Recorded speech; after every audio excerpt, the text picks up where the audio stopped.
Hello guys, मैं हूं आशुतोष। आज हम पढ़ने वाले हैं सेल का जो इम्पोर्टेंट का जो ऑर्गेनेल्स है उसके बारे में, जो है न्यूक्लियस। ठीक है, ये सेल का ब्रेन भी कहा जाता है। ये सेल का ब्रेन भी कहा जाता है क्योंकि हमारे बॉडी के अंदर एक ब्रेन प्रेजेंट होते हैं। ठीक है, जो कि हमारे जो भी एक्टिविटीज होते हैं बॉडी के अंदर, जो भी सेंस का एक्टिविटी और जो भी हम एक्टिविटीज करते हैं हर दिन, ठीक है, वो सब ब्रेन ही कंट्रोल करता है। कुछ इस तरह की हमारे जो सेल है, इस सेल के अंदर एक न्यूक्लियस प्रेजेंट होता है जो कि सेल के हर तरह की एक्टिविटीज के ऊपर ये काम करता है। ठीक है, न्यूक्लियस है, ब्रेन का है, एक सेल का एक ब्रेन है। ये सेल का एक ब्रेन के जैसा है। ठीक है, इसको पहले जो ऑब्जर्व किया था उसका नाम है रॉबर्ट ब्राउन जी ने। पहले सेल का जो न्यूक्लियस है उसको ऑब्जर्व कर दिया था। भाई साहब सुन लीजिए एक बार, जो सेल का जो स्ट्रक्चर है पहले ऑब्जर्व किया था रॉबर्ट हुक ने, लेकिन जो सेल का जो न्यूक्लियस है, सेल के अंदर जो न्यूक्लियस प्रेजेंट है वो ब्राउन। ठीक है, ब्राउन एंड रॉबर्ट हुक, उसके अंदर डिफरेंस। अब ये कंफ्यूजन मत होना कि ब्राउन और हुक के, जो रॉबर्ट हुक ने सेल को डिस्कवर किया था, डिस्कवर नहीं ऑब्जर्व किया था, और न्यूक्लियस को जो ऑब्जर्व किया था उसका नाम है रॉबर्ट ब्राउन 1831 में। ठीक है, 1831 में रॉबर्ट भाई ने पहले सेल का जो न्यूक्लियस है उसको ऑब्जर्व कर दिया था। ठीक है, it is controlling organelles of the cells. मैंने बता दिया, ये सेल का ब्रेन ही ब्रेन का जैसे होता है, हमारे बॉडी का जैसे ब्रेन है उसी तरह की। Control all the cell activity done by the cell, सभी तरह की एक्टिविटीज को ये कंट्रोल करता है, कंट्रोल में रखता है, क्योंकि इसके अंदर एक जो चीज प्रेजेंट है वो है जेनेटिक्स मटेरियल। ठीक है, इसीलिए बहुत ज्यादा इंपॉर्टेंट होता है। Present in all eukaryotic cell except RBC, ये आरबीसी में प्रेजेंट नहीं होता है। क्यों मैं बता रहा हूं कि आरबीसी में ये प्रेजेंट नहीं होता है। जो न्यूक्लियस है वो आरबीसी में एब्सेंट होता है, लेकिन डब्ल्यूबीसी में प्रेजेंट होता है, लेकिन सिर्फ आरबीसी में ही एब्सेंट होता है। ऑल यूकैरियोटिक सेल के अंदर न्यूक्लियस प्रेजेंट होता है। प्रोकैरियोटिक सेल के अंदर न्यूक्लियस प्रेजेंट होता है, लेकिन ये वेल डिफाइंड नहीं है। जेनेटिक जो ये प्रोकैरियोटिक सेल है उसके अंदर जो डीएनए प्रेजेंट होते हैं ये खाली पड़े होते हैं, इसके अंदर कोई भी मेम्ब्रेन नहीं होता है, इसलिए ये वेल डिफाइंड न्यूक्लियस नहीं है। लेकिन वेल डिफाइंड न्यूक्लियस जो है, जो यूकैरियोटिक सेल के अंदर पाया जाता है, वो है हमारे ये वाला स्ट्रक्चर।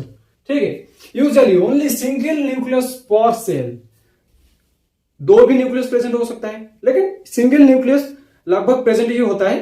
ठीक है, it is double membrane bounded structure. ये देखो, ये डबल मेम्ब्रेन बाउंडेड, ये एक मेम्ब्रेन, इसको बोलते हैं इनर मेम्ब्रेन, लिखा नहीं, इनर मेम्ब्रेन।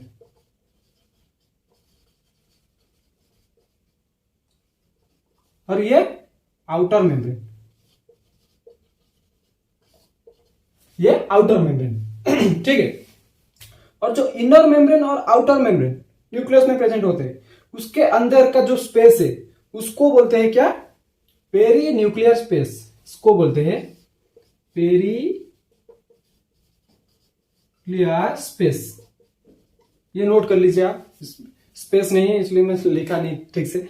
ये पेरी न्यूक्लियर स्पेस होता है। ठीक है, ये फुल्ली जो सेल मेम्ब्रेन है, जो पूरे होते हैं, इसी तरह की नहीं होता है। ये थोड़ा पोर जैसा बनाता है, ये कंटिन्यू नहीं होता है, डिसकंटिन्यू होता है। ठीक है, कुछ इस तरह की होते हैं, ये डिसकंटिन्यू होता है। ठीक है, ये डिसकंटिन्यू ही होता है। ये जो स्पेस प्रेजेंट होते हैं, ये जो डिसकंटिन्यू वाला, ये जो स्पेस प्रेजेंट होते हैं, ये जो इनर वाला मेम्ब्रेन और आउटर मेम्ब्रेन ये जुड़ जाता है। ये कुछ इस तरह की होता है। और ये जो छेद जैसा प्रेजेंट होता है, ये छेद जैसा प्रेजेंट होता है, इसको हम बोलते हैं न्यूक्लियर पोर। याद कर लीजिए, ये जो छेद जैसा प्रेजेंट होते हैं न्यूक्लियस के अंदर, न्यूक्लियर मेम्ब्रेन के अंदर, इनर मेम्ब्रेन आउटर मेम्ब्रेन, इसको बोलते हैं न्यूक्लियर पोर। ये वाला को बोलते हैं हम न्यूक्लियर पोर। ठीक है, और न्यूक्लियस के अंदर क्या प्रेजेंट होता है? ये डबल मेम्ब्रेन बाउंडेड। न्यूक्लियस के अंदर क्या प्रेजेंट होता है मैं इसको फुल डिटेल में समझाऊंगा। ठीक है, ये इंपॉर्टेंट होता है, न्यूक्लियस तो इसीलिए ही है ना। ये डबल मेम्ब्रेन बाउंडेड है, न्यूक्लियस डबल मेम्ब्रेन बाउंडेड है, मैं बता दिया। The shape of nucleus is different, cuboidal भी हो सकता है, ओवल भी हो सकता है, बीन शेप भी हो सकता है, मल्टीलोबुलर भी हो सकता है। मल्टीलोबुलर कौन है? बासोफिल से मल्टीलोबुलर जो है। और हमारे जो ठीक है, डब्ल्यूबीसी के जो ग्रान्युलोसाइट्स होते हैं उसके जो न्यूक्लियस होता है वो बीन से कुछ सेल में पाया जाता है, ठीक है। और क्यूबिडल भी होता है, क्यूबिडल भी न्यूक्लियस भी हो सकता है, और स्पेरिकल भी, वो ओवल से भी हो सकता है, ठीक है। और आरबीसी में इसलिए प्रेजेंट नहीं होता है न्यूक्लियस, मैं लास्ट में ये बता देता हूं क्यों आरबीसी में प्रेजेंट नहीं होता है। आरबीसी में बहुत सारा हेमोग्लोबिन प्रेजेंट होते हैं, वो हेमोग्लोबिन करते हैं तो ऑक्सीजन को हर तरह की ट्रांसपोर्ट करेगा। अगर आरबीसी के अंदर न्यूक्लियस रह जाएगा तो न्यूक्लियस का कोई भी काम नहीं है। आरबीसी न्यूक्लियस जिस सेल के अंदर प्रेजेंट होता है वो सेल डिवाइड करता है, लेकिन आरबीसी कभी डिवाइड नहीं करता है, आरबीसी कभी डिवाइड नहीं करता है। ये कैसे बनता है? ये आरबीसी बनता है हमारे बोन मैरो से, बोन मैरो से आरबीसी का नंबर बढ़ता है। आरबीसी फिर से 120 डेज के अंदर मर जाता है, फिर से बोन मैरो से फिर से बनता है, फिर से बनता है, फिर से बनता है, बनता जा रहा है, लेकिन ये कभी सेल के तरह डिवाइड नहीं होता है। कैरियोकाइनेसिस जो माइटोसिस जैसा होता है, माइटोसिस सेल डिवाइड जो, ये मेटाफेज, प्रोफेज, एनाफेज जो होता है आरबीसी के अंदर नहीं होता है, सेल डिवीजन नहीं होता है, इसलिए इसके अंदर न्यूक्लियस प्रेजेंट नहीं हो। अगर न्यूक्लियस प्रेजेंट होता तो डिवाइड करता, ठीक है।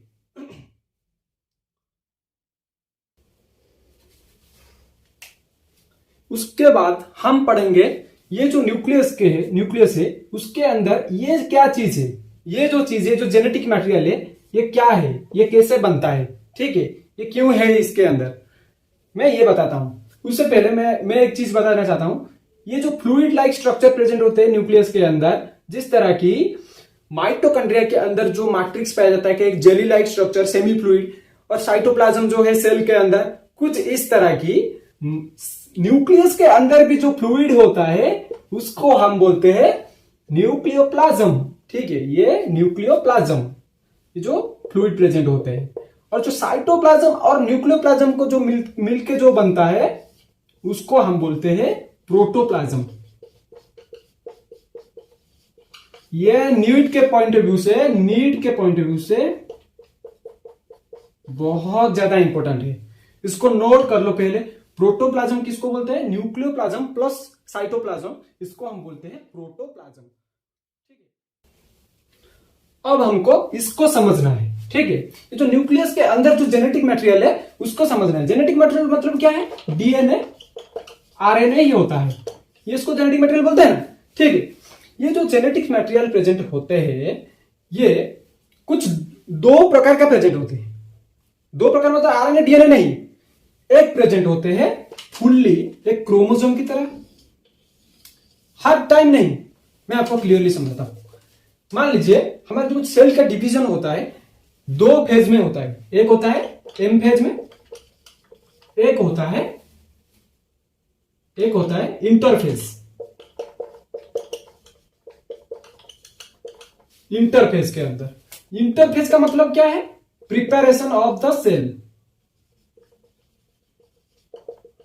प्रिपरेशन स्टेज है ये प्रिपरेशन स्टेज है। और एम फेज क्या है? Division stage. इस फेज के अंदर सेल डिवाइड करेगा, ठीक है। इस फेज के अंदर सेल डिवाइड करेगा और इस फेज के अंदर सेल प्रिपेयर होगा। जब सेल इस फेज में होता है तो इसको बोलते हैं, कुछ इस तरह के प्रेजेंट होते हैं, इस तरह की क्रोमोसोम्स जो डीएनए होते हैं, इस तरह की डीएनए प्रेजेंट होता है। आरएनए का कंसेप्ट ये नहीं है, आरएनए को मैं समझाऊंगा इसके बाद। कुछ इस तरह के प्रेजेंट होते हैं, ठीक है। डीएनए का स्ट्रक्चर कैसा है? ऐसा है, ऐसा प्रेजेंट होता है, ऐसा मोड़ होके बहुत सारा प्रेजेंट होते हैं। ये हिस्टोन प्रोटीन के अंदर एक मॉलिक्यूल है, प्रोटीन है, उसके अंदर मोड़ा होके रहते हैं। ये बहुत सारा ऐसा होते हैं, ऐसा हिस्टोन प्रोटीन अंदर होता है, इस तरह के डीएनए का स्ट्रक्चर होता है इसके अंदर। ये कौन सा वाला स्टेज है? ये इंटरफेज के अंदर। और जब सेल का डिवीजन स्टेज आ जाएगा, जब एम फेज होगा, मेटाफेज जब एम फेज होगा, डिवीजन का स्टेज, ठीक है। जब डिवीजन का स्टेज होगा तब ये क्या हो जाएगा? कंडेंस हो जाएगा।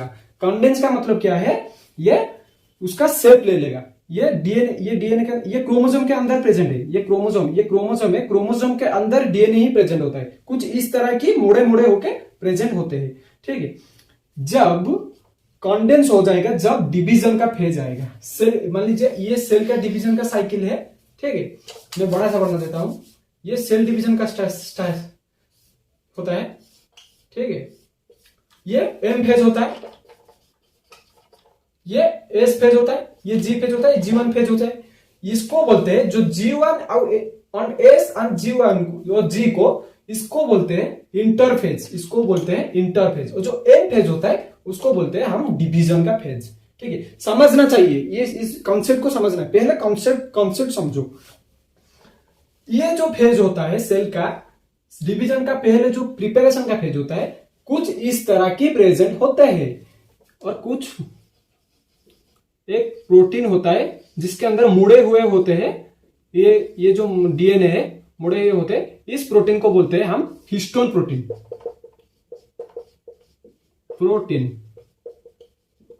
इस प्रोटीन को हम बोलते हैं, कॉन्सेप्ट समझना चाहिए, इस प्रोटीन को हम बोलते हैं हिस्टोन प्रोटीन। तब हिस्टोन प्रोटीन बन गया। उसके बाद क्या आएगा, डिवीजन, जो कि एम फेज के अंदर ये कंडेंस होके कुछ इस तरह की स्ट्रक्चर बनाएगा, क्रोमोसोम का कुछ इस तरह की स्ट्रक्चर बनाएगा। ठीक है, इसके अंदर भी डीएनए प्रेजेंट होता है, लेकिन इस तरह की स्ट्रक्चर प्रेजेंट होगा क्योंकि सेल डिवीजन के अंदर हमारा जो डिवाइड होगा, न्यूक्लियस भी डिवाइड होगा, न्यूक्लियस के जो जेनेटिक मटेरियल है वो भी डिवाइड होंगे, जो कि इक्वल नंबर ऑफ क्रोमोसोम हर सेल के पास जाएगा। अगर हमारे पास 46 क्रोमोसोम होता है, ठीक है, 46 क्रोमोसोम होता है, तो ये डिवाइड होके हर सेल के पास 36 ही जाएगा। कैसे ये रेप्लिकेट करेगा, ये सेल डिवीजन में मैं फुल डिटेल में पढ़ाऊंगा। मैं बताता हूं कि ये क्या है, ये क्रोमाटिन होता है। ये जो फेज में प्रेजेंट होता है ये क्रोमाटिन ही होता है, लेकिन जब डिवीजन के टाइम में आ जाएगा ये इस तरह की बन जाएगा। इसको बोलते हैं क्रोमोसोम। क्रोमोसोम का मतलब है जो कि एक शेप एंड साइज, एक टिपिकल क्रोमोसोम का तरह है ये क्रोमोसोम, जिसका 2 आर्म है ऐसा। अगर इस तरह की जो कॉइल लाइक स्ट्रक्चर होकर प्रेजेंट होगा, इसको हम बोलेंगे क्रोमाटिन। ठीक है, इसको बोलेंगे क्या, क्रोमाटिन। ये होता है क्रोमाटिन। अब जब सेल डिवीजन का टाइम जाएगा ये हो जाएगा क्रोमोसोम। ठीक है, क्रोमोसोम और क्रोमाटिन का मतलब समझ लिया। और जो न्यूक्लियस है, जो हम पढ़ेगी, इसको अंदर जो जेनेटिक मटेरियल प्रेजेंट होते, ठीक है, जेनेटिक मटेरियल प्रेजेंट होते, एक आरएनए प्रेजेंट होते, ठीक है।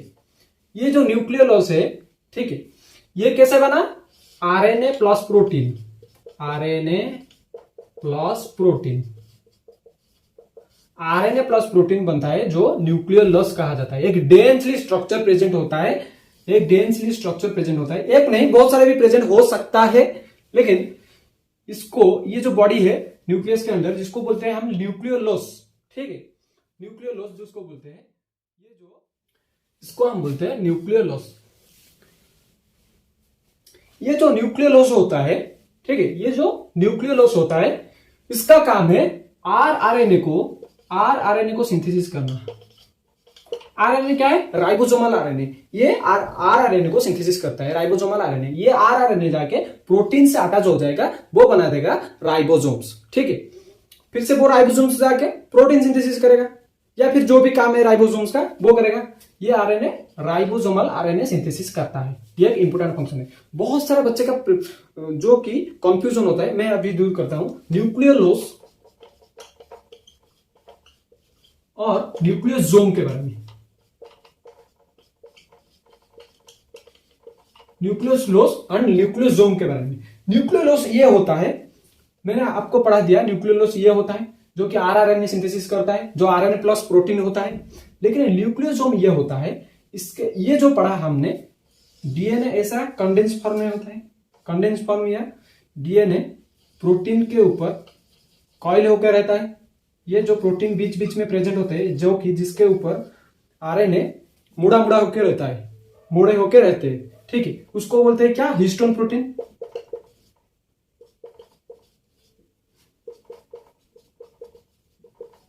ठीक है, ये जो हिस्टोन प्रोटीन जो मुड़ा होकर रह गया, ये जो पार्ट है ये हिस्टोन प्रोटीन हो गया। उसके ऊपर डीएनए इस तरह की मुड़ा होकर रह गया। इसको बोलते हैं न्यूक्लियोसोम। न्यूक्लियोसोम। और न्यूक्लियोलस क्या है ये बता दिया।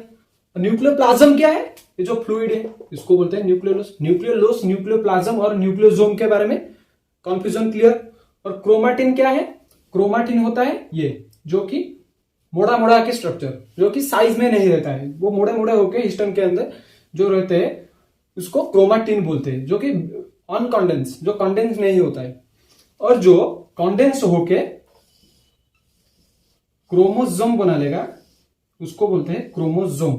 और ये क्रोमाटिन, क्रोमाटिन और क्रोमोसोम के अंदर डिफरेंस खत्म। ठीक है, concept clear. If you are learn something about nucleus, please do like and subscribe. Please like करके जाना।